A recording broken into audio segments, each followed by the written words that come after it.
So, what's up mga karusi?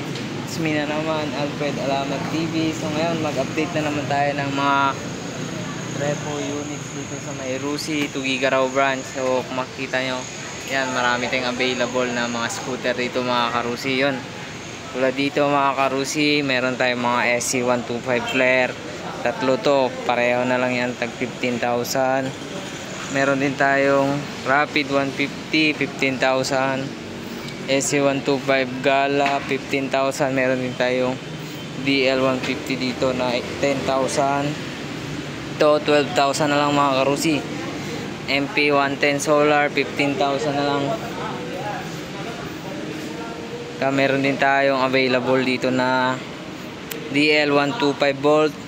So 12,000 na lang to. Ito 15,000. Ito 10,000 na lang to mga karusi. Meron din tayong mga bago dito na Breeze 150, katulad din itong kulay black. Meron tayong white, dalawang white. Sa mga naghanap ng classic, meron din tayo dito 45,000 lang to mga karusi. Meron din tayong EC125 Rush, kulay pink. Yan. Yan mga karusi, may available tayo ngayon na Repo Quest 125. Nakasupot pa mga karusi. 1 month old pa lang yan mga karusi. 1.5 lang yung down. Meron ka ng SC125 Flex. Meron din tayong available dito na Flex. Sparkle 125 pala to mga karusi. Sa mga naghahanap ng repo na Sparkle 125, may available tayo dito mga karusi. 1.5 lang din down. Meron din tayong TC Macho 175.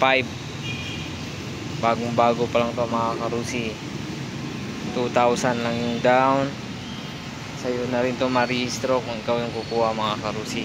Sariwang sariwa mga karusi. Yan. So sa mga gustong mag-avail ng mga repo units, meron tayo dito sa may Rusi, Tugigaraw branch.